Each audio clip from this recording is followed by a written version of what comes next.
Bismillahirrahmanirrahim. Assalamualaikum warahmatullahi wabarakatuh. Waalaikumsalam warahmatullahi wabarakatuh. Alhamdulillahi rabbil alamin. Wa bihi nasta'inu ala umurid dunya waddin. Assalatu wassalamu ala asyrafil anbiya'i wal mursalin wa ala alihi wa ashabihi ajma'in. Allahumma salli wa sallim wa barik ala sayyidina wa habibina wa syafi'ina wa maulana Muhammadin. Allahumma salli wa sallim wa barik ala sayyidina wa habibina wa syafi'ina wa maulana Muhammadin sallallahu alaihi wa alihi wasallam. Allahumma allimna ta'wila wa faqihna fid din walhamdulillahi rabbil alamin. Alhamdulillah, para santri dan para pendengar, pagi hari ini kita masih bisa melanjutkan kembali kajian kita, tadabbur kita kepada ayat-ayat Al-Quran surat Maryam. Pagi hari ini kita sampai ke ayat yang ke-16, InsyaAllah sampai ayat yang ke-21. Sebelum kita melanjutkan ke ayat yang ke-16, di pembahasan yang telah lalu kita telah mempelajari, telah mendapatkan beberapa pelajaran ibrah dari kisah Nabi Zakaria, di mana permohonan beliau dikabulkan oleh Allah Subhanahu wa taala. Beliau diberikan seorang anak laki-laki yang bernama Yahya. Kemudian Allah memberikan penjelasan juga tentang keistimewaan yang diberikan oleh Allah kepada Nabi Yahya alaihissalam. Nabi Yahya telah diangkat oleh Allah sebagai seorang nabi pada saat beliau masih berusia sangat kecil, sobiyun, masih kecil, sudah diangkat oleh Allah menjadi seorang nabi. Kemudian diberikan oleh Allah hikmah, sehingga Nabi Yahya alaihissalam bisa memahami isi kitab Taurat dengan baik. Selain itu, Nabi Yahya juga diberikan oleh Allah beberapa keistimewaan lagi. Di antaranya Nabi Yahya terjaga dari perbuatan dosa. Kemudian Nabi Yahya juga adalah seorang anak yang berbakti kepada kedua orang tuanya. Dan juga Nabi Yahya diberikan lagi keistimewaan oleh Allah berupa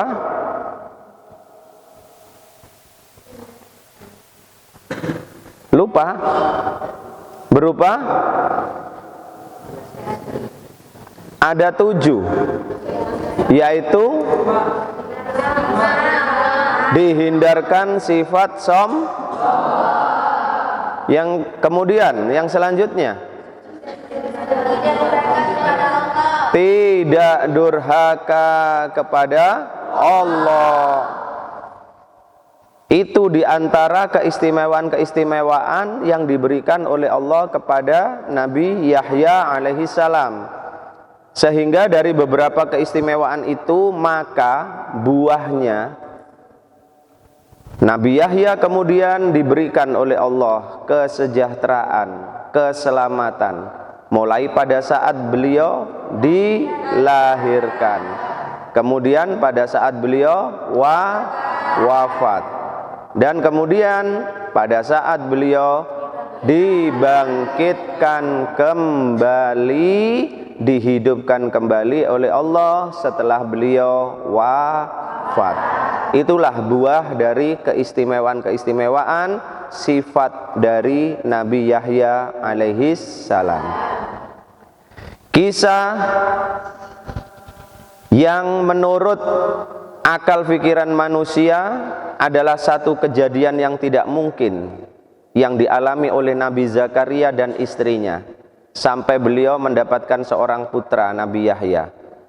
Maka di ayat yang ke-16 sampai ayat yang ke-21 yang akan kita pelajari pagi hari ini, kembali Allah memberikan satu kisah yang juga menurut akal pikiran manusia tidak mungkin bisa terjadi. Tetapi ternyata Allah maha segalanya. Yang tidak mungkin bagi Allah itu sangatlah mungkin. Apabila Nabi Yahya dilahirkan dari seorang ayah yang sudah tua usianya, seorang ibu yang juga sudah tua usianya, yang secara biologis sudah tidak mungkin produktif lagi, ditambah istri Nabi Zakaria dalam kondisi mandul. Tidak mungkin untuk bisa mempunyai seorang anak, tetapi dengan kudrat dan iradat dari Allah, maka istri Nabi Zakaria akhirnya juga hamil dan melahirkan seorang anak. Nah, di ayat yang ke-16 sampai 21 ini Allah mengkisahkan kisah yang serupa tetapi tidak sama. Serupa tetapi tidak sama. Serupanya bagaimana?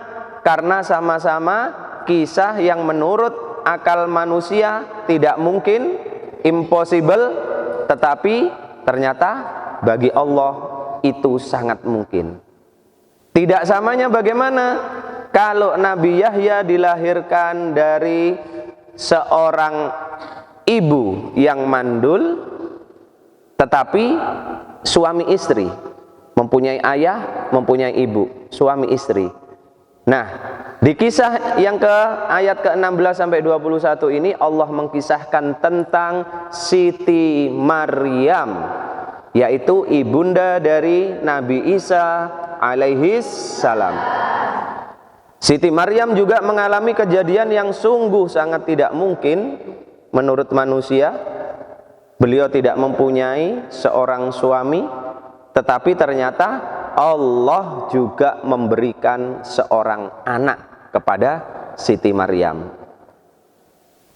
Kisah Nabi Zakaria sungguh ajaib.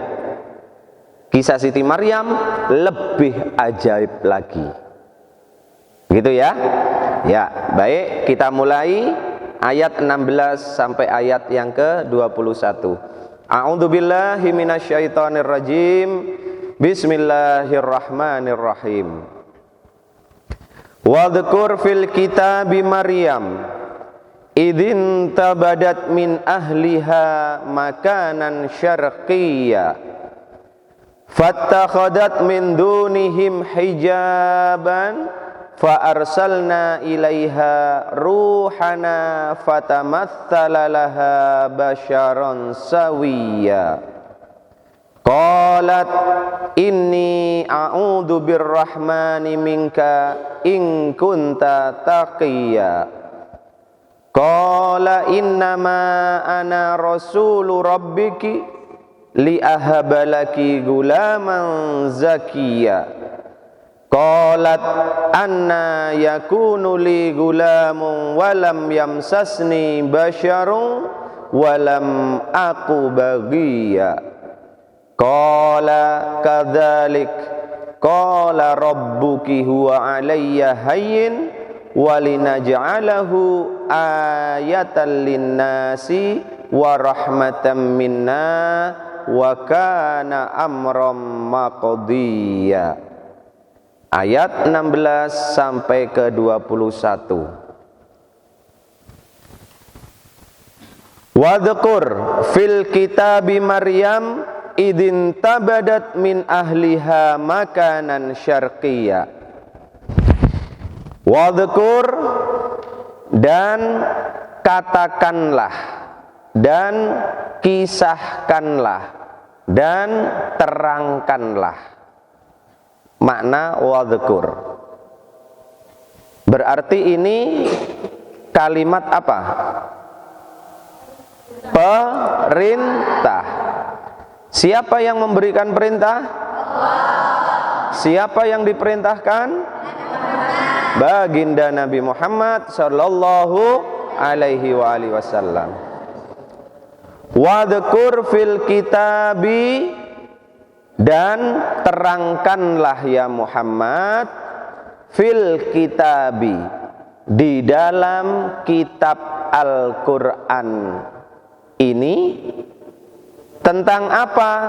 Maryam, tentang kisah Siti Maryam.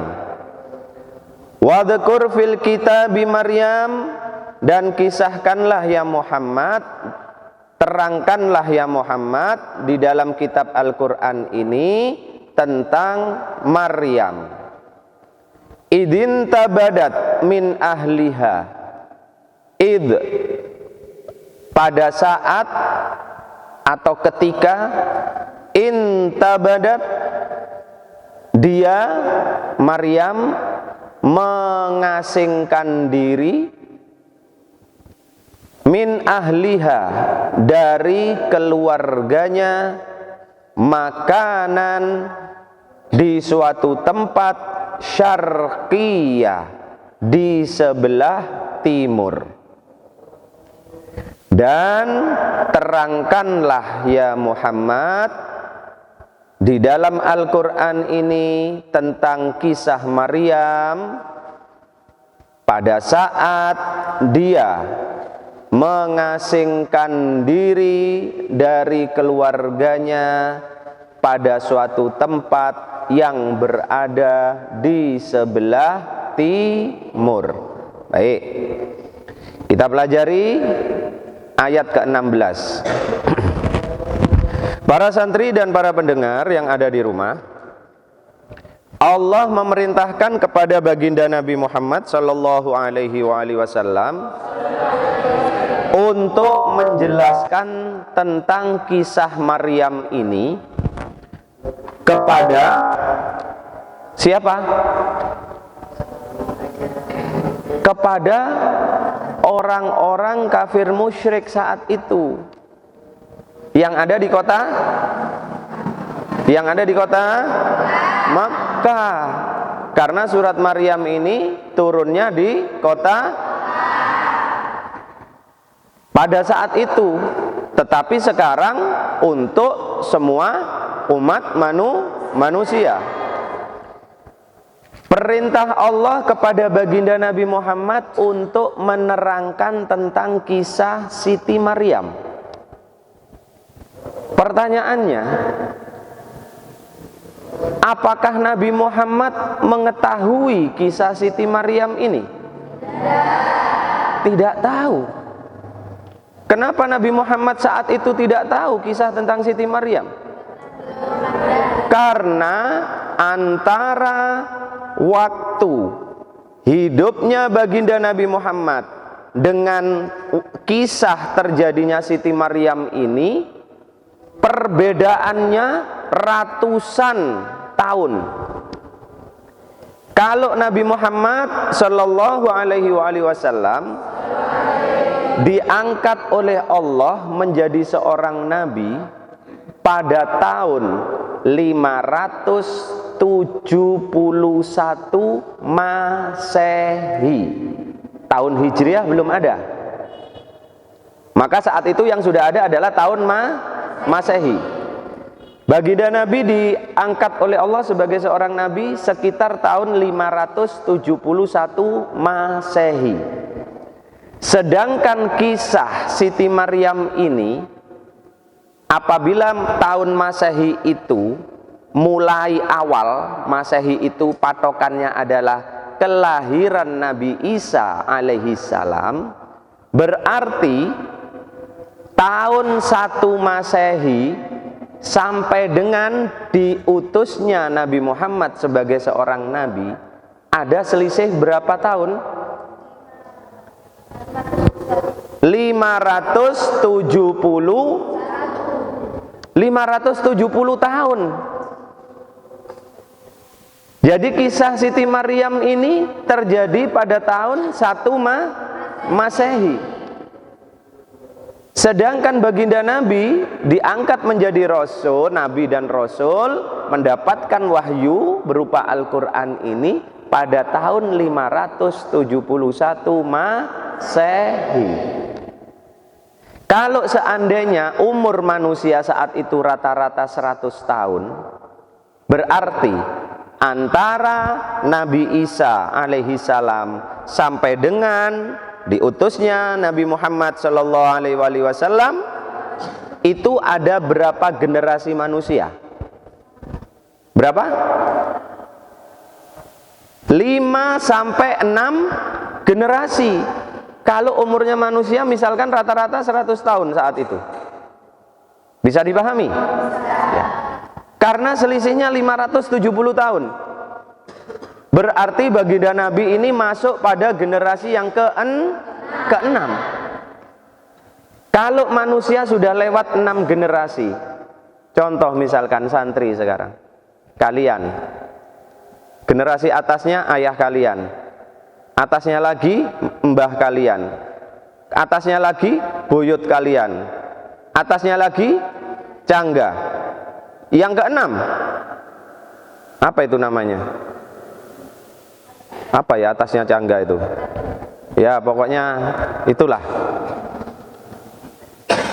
Kira-kira kalian bisa mengerti tidak kisah yang terjadi 6 generasi di atas kalian? Itu juga yang terjadi kepada baginda Nabi Muhammad sallallahu alaihi wasallam. Tetapi kemudian Allah memerintahkan kepada baginda Nabi untuk menceritakan kisah Maryam itu. Lalu dari mana pengetahuan baginda Nabi Muhammad tentang kisah Maryam? Dari Allah Subhanahu wa ta'ala. Allah yang menjelaskan. Menjelaskan di mana? Di dalam Al-Qur'an. Inilah yang diperintahkan oleh Allah. Jelaskan kepada mereka ya Muhammad kisah tentang Maryam. Para santri dan para pendengar, siapakah Siti Maryam ini? Walaupun nanti dijelaskan lebih banyak lagi di surat Ali Imran, keluarga Imran. Tetapi Habib Isa singgung sedikit di sini agar supaya kalian dapat gambaran. Siti Maryam adalah putri dari seorang laki-laki yang bernama Imran. Di surat Ali Imran, keluarga Imran.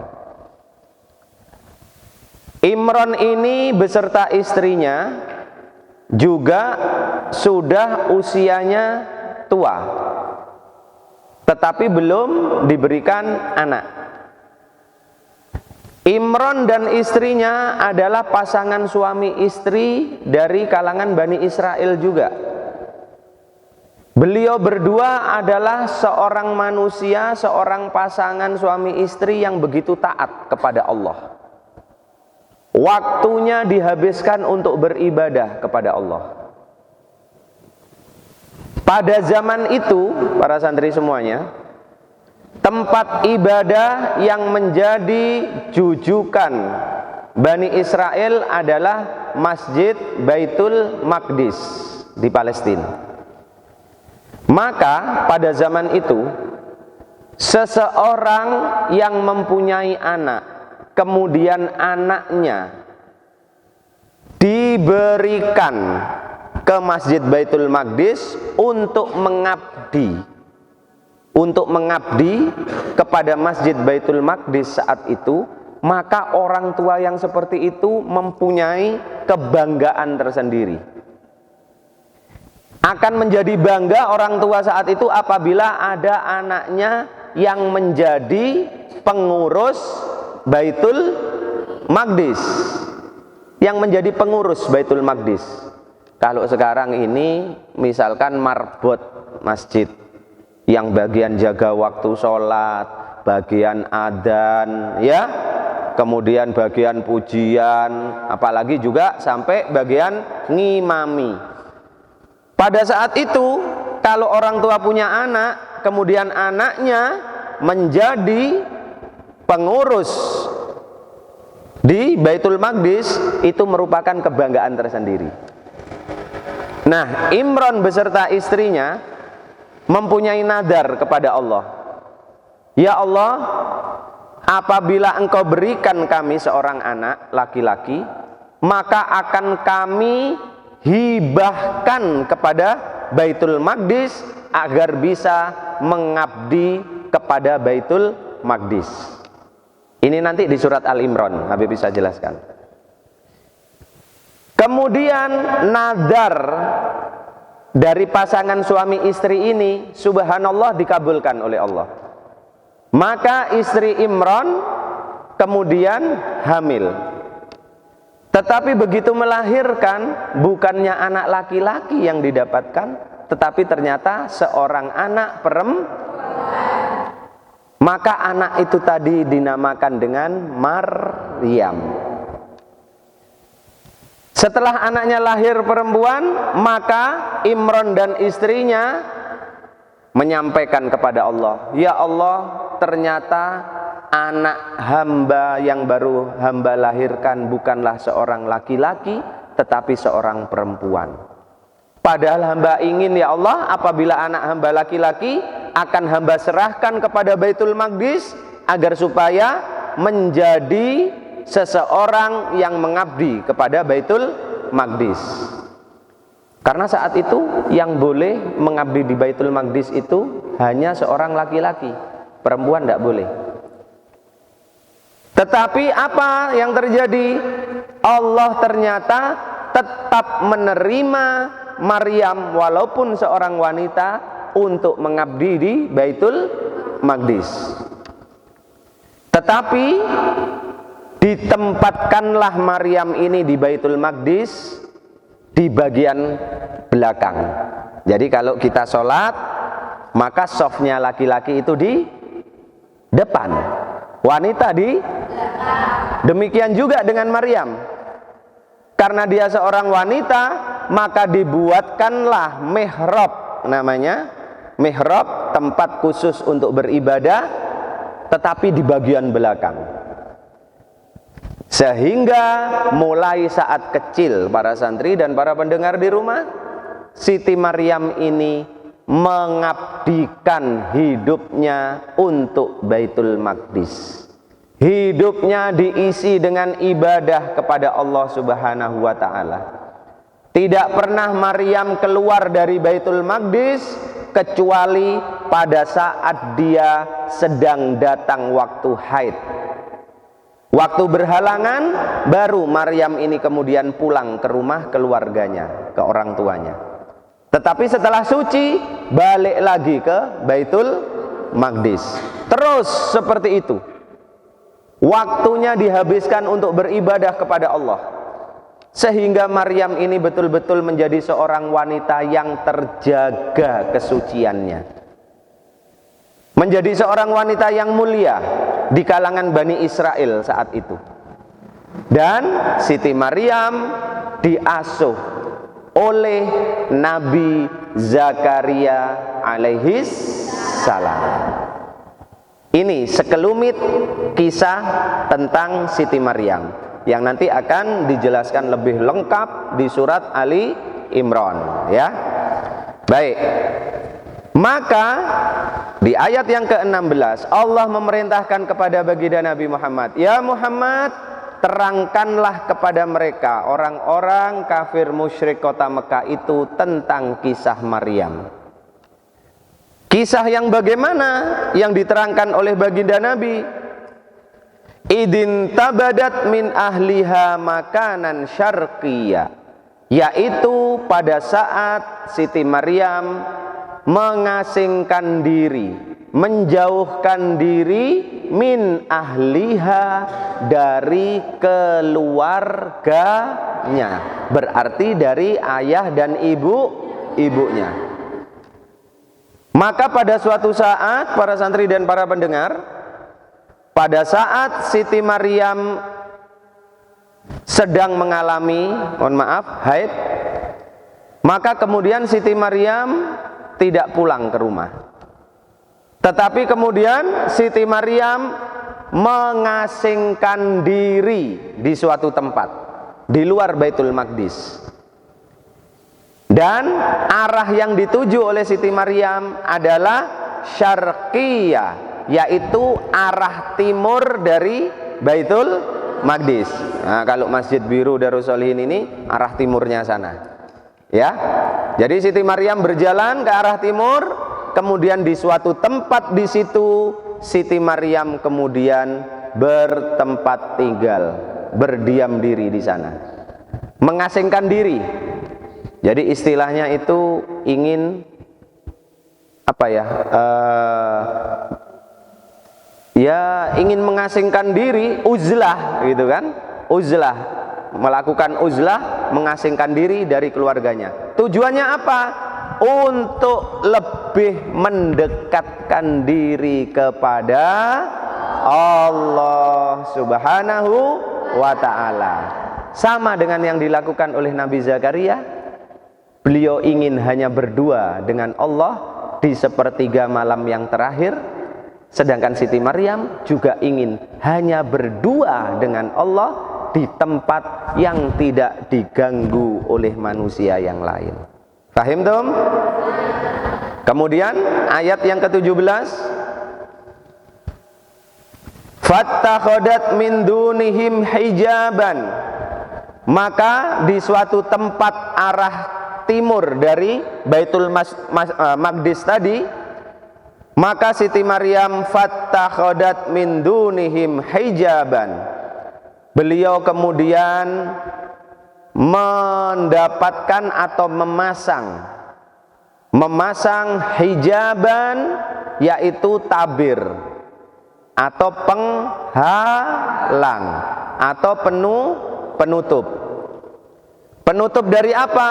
Dari pandangan orang-orang, dari pandangan manusia lain, termasuk dari keluarganya sendiri.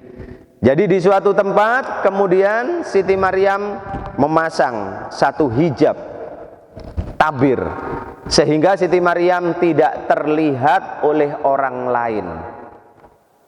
Bisa dipahami ya? Bisa dibayangkan ya? Kemudian setelah itu fa'arsalna ilaiha ruhana fatamatsala laha basyaron sawiyya. Fa'arsalna ilaiha, maka Allah menjelaskan, setelah itu maka kami mengutus ilaiha, kepadanya. Kepada siapa? Kepada Siti Maryam, ruhana, ruh kami. Ruh kami ini maksudnya ruh, yaitu malaikat Jibril. Jadi malaikat Jibril itu mempunyai nama lain, yaitu Ruhul Amin. Nama lain dari malaikat Jibril yang diberikan oleh Allah, yaitu namanya Ruhul Amin. Inna anzalnahu fi lailatul qadar wa ma adraka ma lailatul qadar. Lailatul qadri khairum min alfi syahr.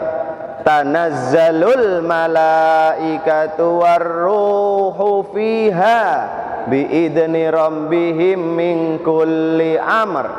Tanazzalul malaikatu, maka turunlah para malaikat ke bumi, warruhu fiha, dan ruh, yaitu malaikat Jibril. Nama lain dari Jibril yaitu ruh, ya. Nah, jadi kalau kalian di ayat Al-Qur'an mendapati kata ar-ruhu, maka itu adalah Jibril.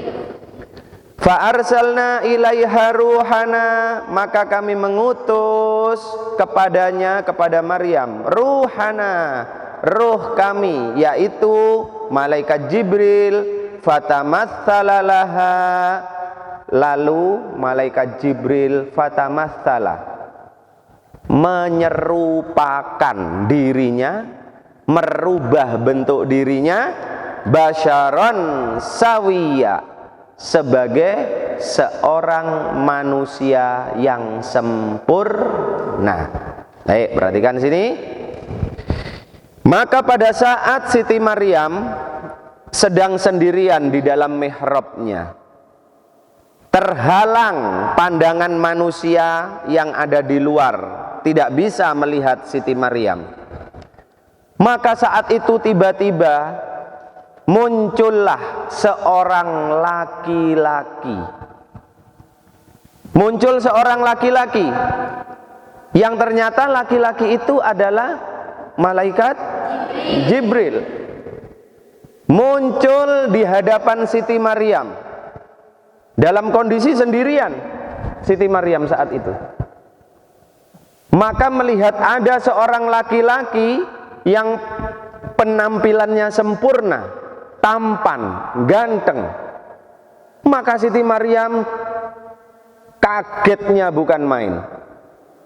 Sehingga dengan spontan kemudian Siti Maryam mengucapkan kalimat yang di ayat ke-18.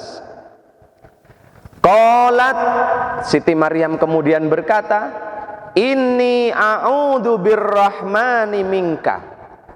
Ini sesungguhnya aku, a'udzu birrahman, berlindung kepada yang Maha Rahman, yaitu yang Maha Pengasih. Siapa itu? Allah, minka, darimu, hei laki-laki, in kunta taqiyya, jika kamu adalah orang yang bertakwa. Baik, dengarkan lagi sini. Maka pada saat Siti Maryam melihat ada seorang laki-laki di luar mihrabnya, ada seorang laki-laki ini sendirian di tempat yang sepi, maka spontan, nih ya, perhatikan sini, spontan seorang wanita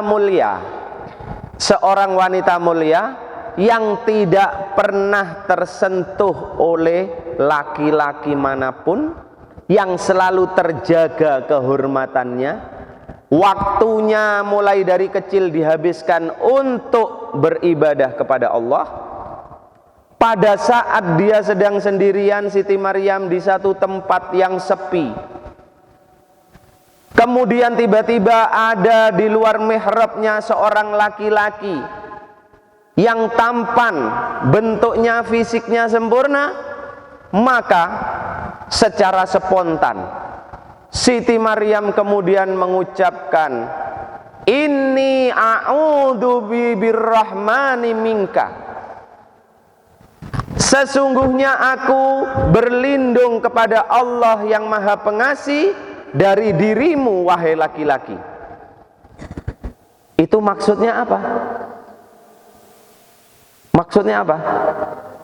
Maksudnya langsung Siti Maryam khawatir apabila kemudian laki-laki tadi akan melakukan perbuatan yang tidak baik, akan melakukan perbuatan tercela kepada Siti Maryam. Jadi seorang wanita yang mulia, ini para santri ya dan pendengar, ini pelajaran ini. Apabila kemudian di tempat yang sepi, tidak ada orang, hanya dirinya saja, kok kemudian ada seorang laki-laki yang mendekatinya, maka seorang wanita yang mulia, dia akan langsung teringat kepada Allah, langsung memohon perlindungan kepada Allah. Inni a'udzu birrahman, Ini pelajaran buat kita semuanya, terutama juga kaum wanita. Dalam kondisi sendiri, tidak ada orang, sepi, tiba-tiba didatangi laki-laki. Apa reaksinya? Reaksinya apa? Takut. Itu kalau memang wanita yang menjaga kehormatannya. Tapi kalau wanita yang tidak menjaga kehormatannya, diterima dengan tangan terbuka. Tapi Maryam adalah wanita mulia, maka langsung yang ada di pikirannya, jangan-jangan laki-laki ini akan berbuat tidak baik kepada diriku. Maka aku memohon perlindungan kepada Allah. Inni a'udzu birrahmani minka. Aku berlindung kepada Allah atas dirimu, hai laki-laki. In kunta taqiya, apabila kamu adalah seorang yang bertakwa. Nah, ini pelajaran untuk para wanita. Dengarkan? Bisa kalian contoh ini. Apabila suatu saat kalian sedang di satu tempat yang kalian dalam kondisi sendirian, tidak ada orang lain, maka kok pada saat itu ada seorang laki-laki yang mendekati kamu, yang kamu tidak kenal dia, maka langsung ucapkanlah seperti apa yang diucapkan oleh Siti Maryam. Sesungguhnya aku berlindung kepada Allah atas dirimu, hai laki-laki, apabila kamu adalah orang yang bertakwa. Maka kalau si laki-laki tadi ternyata adalah orang yang memang bertakwa kepada Allah, pada saat kalian katakan kalimat tadi, aku berlindung kepada Allah dari dirimu, maka laki-laki tadi pasti akan langsung teringat kepada Tuhannya. Itu kalau laki-lakinya orang yang tak. Jadi itu untuk ngetes siapa laki-laki ini. Nah, ini pelajaran untuk kaum wanita. Untuk ngetes laki-laki ini laki-laki baik apa enggak ini? Mau berbuat jahat apa enggak? Maka langsung ucapkan, inni a'udzu birrahman minka. Nah, hafalkan ini. Kalau ternyata setelah kalian ucapkan kalimat itu, laki-laki tadi kemudian mundur, berarti dia adalah laki-laki yang bertakwa kepada Allah. Tapi kalau kalian ucapkan itu, kok dia semakin maju, lah ini sudah iblis ya, menyerupai manusia, atau manusia menyerupai iblis. Ya, ini pelajaran untuk kaum wanita. Oh, subhanallah, hafalkan kalimat itu. Maka seorang wanita yang memang menjaga kehormatannya, dia akan langsung mengatakan seperti apa yang dikatakan oleh Maryam tadi. Maryam tidak tahu saat itu kalau ternyata si laki-laki tadi ini bukan manusia. Siapa dia? Malaikat Jibril. Pertanyaannya, kenapa malaikat Jibril pada saat menemui Siti Maryam harus merubah bentuk aslinya menjadi seorang manusia? Karena kalau malaikat Jibril kemudian tidak merubah bentuknya, masih dalam bentuk asli beliau, maka dikhawatirkan Siti Maryam tidak akan kuat melihat malaikat Jibril. Baginda Nabi Muhammad sallallahu alaihi wasallam, badan beliau saja sampai bergetar pada saat malaikat Jibril menemui beliau di Gua Hira untuk yang pertama kalinya. Pada saat itu malaikat Jibril tetap dalam bentuk aslinya, sehingga begitu bergetar badan Nabi Muhammad, keluar keringat bercucuran. Nah, dikhawatirkan Siti Maryam tidak akan kuat. Wanita, ya, wanita. Makanya dari kalangan wanita tidak ada nabi. Iya, nah, dijelaskan di akhir surat Yusuf. Maka malaikat Jibril kemudian merubah bentuknya menjadi seorang manusia yang sempurna. agar supaya Maryam tidak merasa ketakutan, dan yang kedua agar supaya bisa berkomunikasi dengan baik. Maka setelah mendengar kalimat yang disampaikan Maryam seperti itu, inni a'udzu birrahmani minka, maka kemudian malaikat Jibril menjawab dengan kalimat di ayat yang selanjutnya, yang ke-19, qala innama ana rasulu rabbiki, sesungguhnya aku ini adalah utusan dari Tuhanmu, wahai Maryam. Kata malaikat Jibril, li ahabalaki gulaman zakiya, untuk memberikan kepadamu seorang anak laki-laki. Gulam apa? Seorang anak laki-laki, zakiya, yang suci, terjaga dari perbuatan dosa. Baik, perhatikan lagi. Maka kemudian malaikat Jibril menjawab kekhawatiran Siti Maryam tadi, ketakutan beliau. Ya Maryam, jangan takut. Aku kesini sesungguhnya adalah diutus oleh Tuhanmu. Dalam rangka apa? Untuk memberikan kabar gembira kepadamu, yaitu tentang seorang anak laki-laki yang suci, yang terjaga dari dosa, yang akan diberikan oleh Allah kepada dirimu.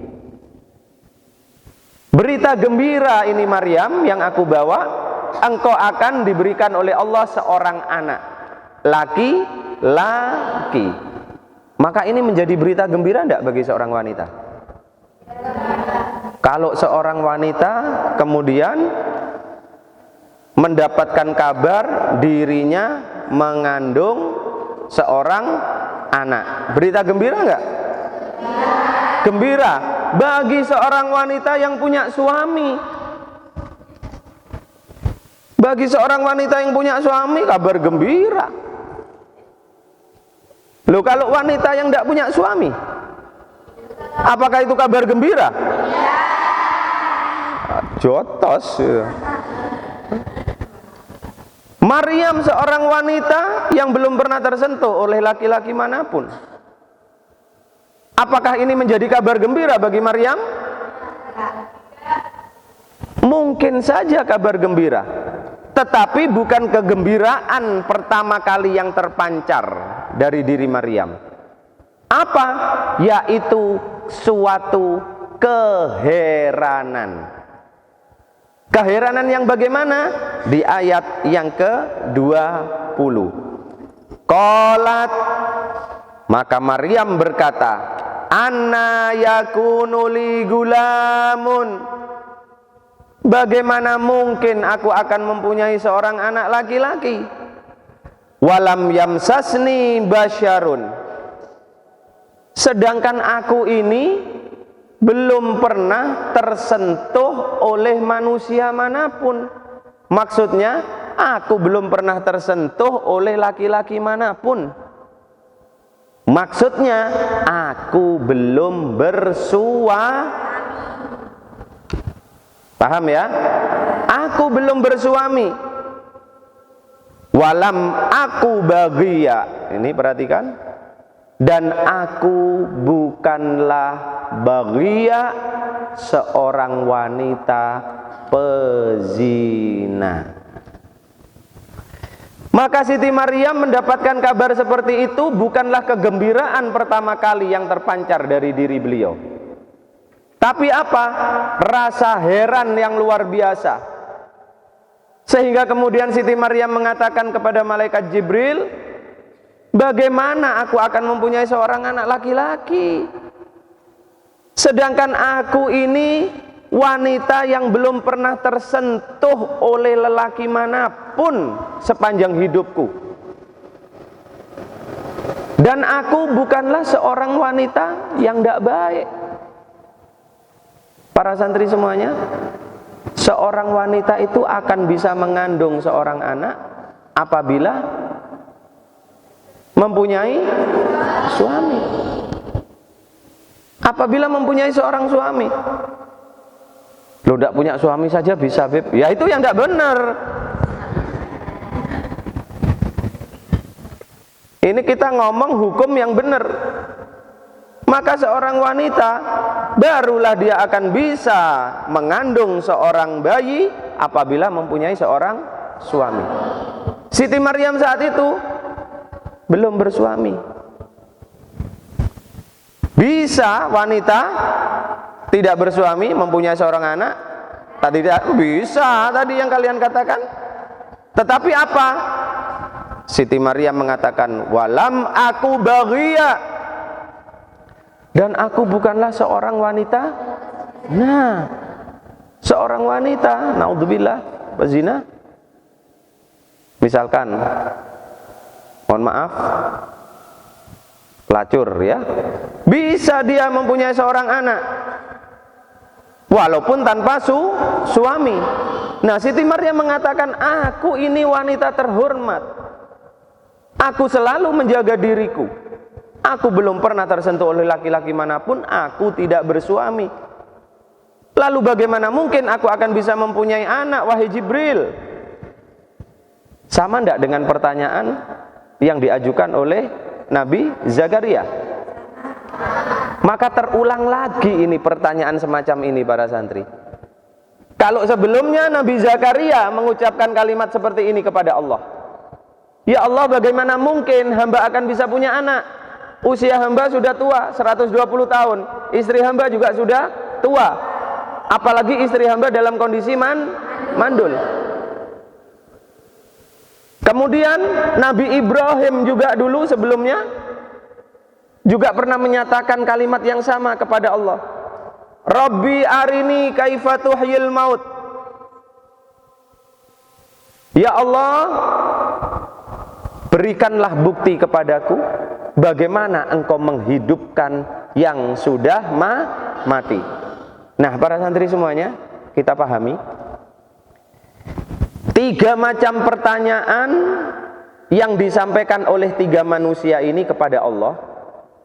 Ini bukanlah pertanyaan sebagai bentuk rasa ragu kepada Allah. Bukanlah pertanyaan yang merupakan rasa tidak percaya kepada Allah.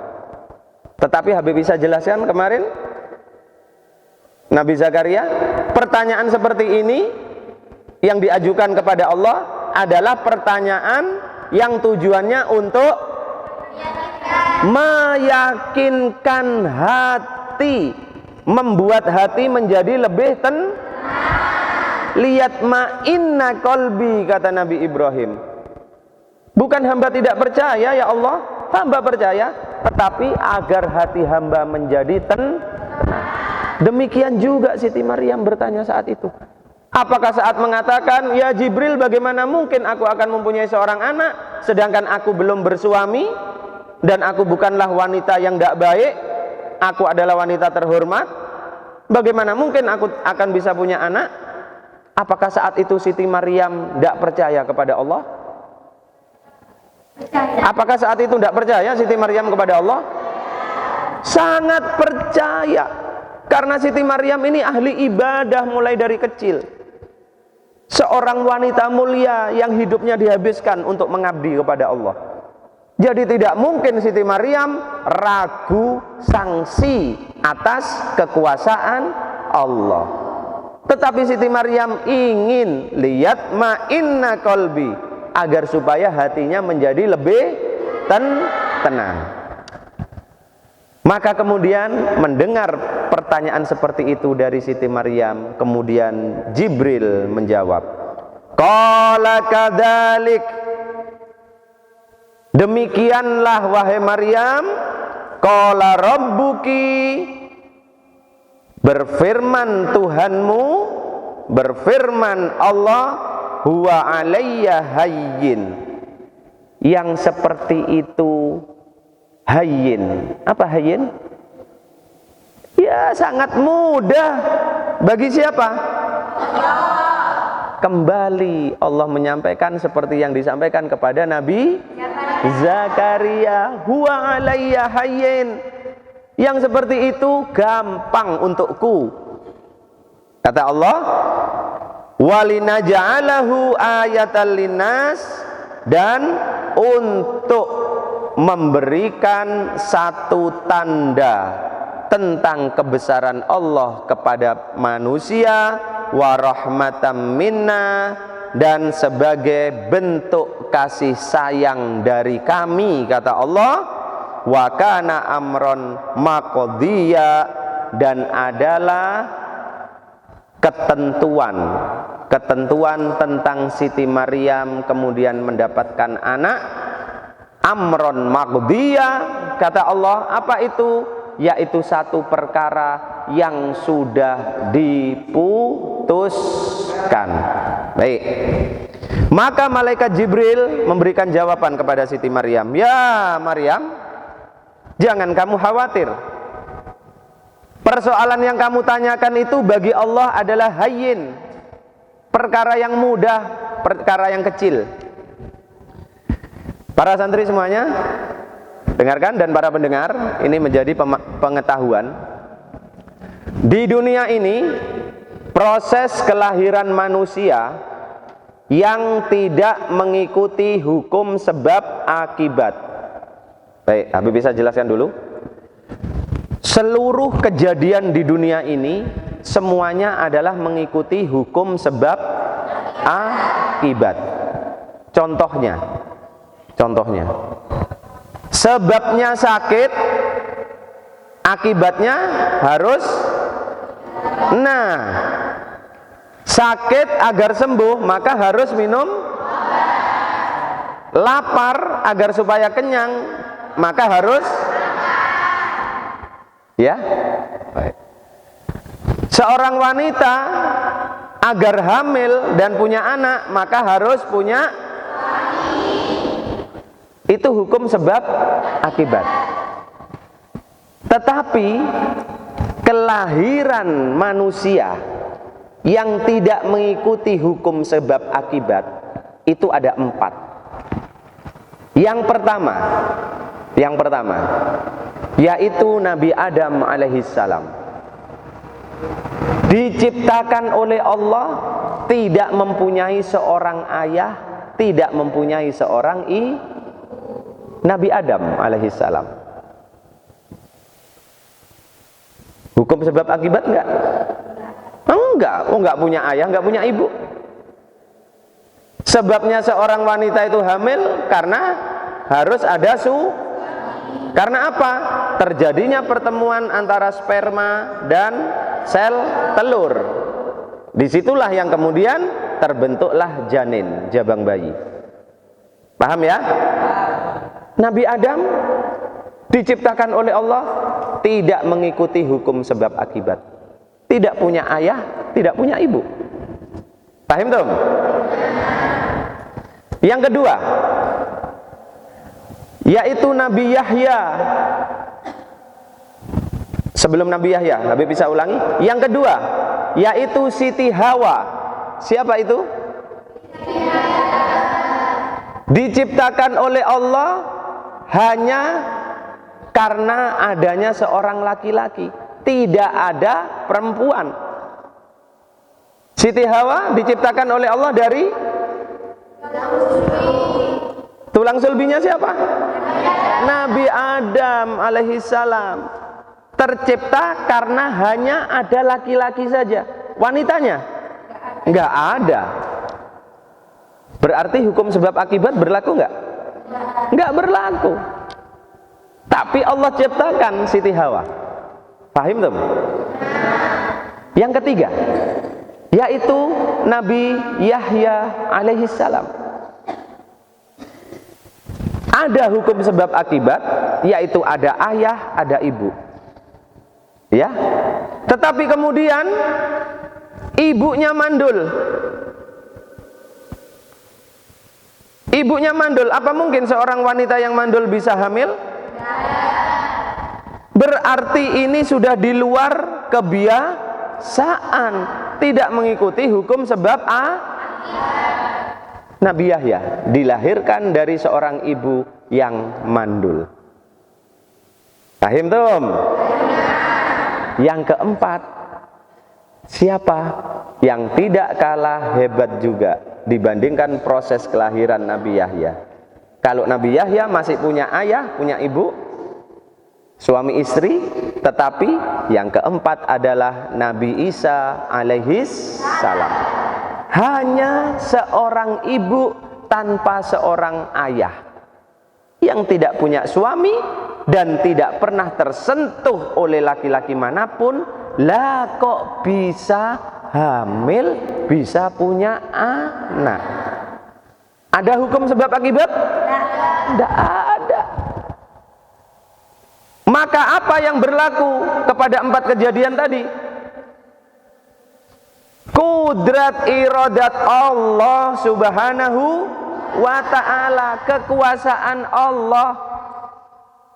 Maka kekuasaan Allah lah yang menyebabkan terjadinya 4 penciptaan manusia ini. Inilah terjadinya 4 penciptaan manusia yang luar biasa di dalam sejarah. Ya, kelahiran nabi-nabi tadi luar biasa enggak? Bagaimana dengan Nabi kita, baginda Nabi Muhammad SAW? Jauh luar biasa dibandingkan kelahiran-kelahiran tadi. Kenapa begitu? Nabi Yahya karena ditunggu oleh umatnya saja. Nabi Isa juga begitu. Tetapi baginda Nabi Muhammad SAW, Nabi kita, proses kelahiran beliau, lahirnya beliau di dunia ditunggu oleh umat-umat yang lain, umat-umat Nabi yang lainnya saat itu.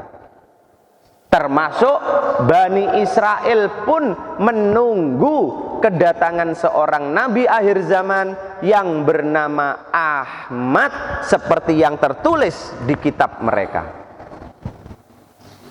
Dan kelahiran baginda Nabi kita ditunggu oleh umat manusia seisi jagat raya ini, para santri semuanya. Dan kelahiran baginda Nabi kita, supaya kalian paham, kelahiran Nabi kita ternyata lebih hebat dibandingkan yang Habib Isa sebutkan tadi. Proses kelahiran beliau dibantu oleh 4 wanita mulia. Siapa saja? Ya, Siti Maryam. Kemudian istri Nabi Ibrahim. Kemudian yang keempat, Siti Asia. Siapa itu? Ya Allah, lupa lagi. Jadi kelahiran baginda Nabi kita jauh lebih hebat, jauh lebih utama, jauh lebih fantastis dibandingkan dengan 4 kelahiran yang Habib Isa jelaskan tadi. Fahim tum? Maka Allah menyampaikan, ini adalah kudrat dan iradat Allah. Wa kana amron maqdiya. Kamu hamil wahai Maryam, kamu akan mendapatkan anak, maka itu adalah perkara atau urusan yang sudah diputuskan oleh Allah. Artinya tidak ada yang bisa menghalangi. Sudah kudrat iradat dari Allah. Nah, para santri semuanya, inilah ayat yang ke-16 sampai ke-21. Awal kisah perjalanan atau kisah hidup Siti Maryam. Maka setelah malaikat Jibril menyampaikan berita, kabar gembira dari Allah tentang Siti Maryam yang akan diberikan seorang anak yang suci, maka kemudian apa yang terjadi selanjutnya? Insya Allah akan kita pelajari bersama pada hari Rabu pagi. Mudah-mudahan tidak ada halangan, mudah-mudahan manfaat. Wallahu bisawab. Bismillahirrahmanirrahim. Allahumma salli wa sallim wa barik ala sayyidina Muhammad wa ala ali sayyidina Muhammad. Allahumma inni saudatuka ma 'allamtanihi fardudhu alayya inda hajati ilaih. Wa sallallahu ala sayyidina Muhammadin wa ala alihi wa sahbihi wa sallam. Walhamdulillahi rabbil alamin. Akhirul kalam. Wassalamualaikum warahmatullahi wabarakatuh. Allahumma salli ala Muhammad.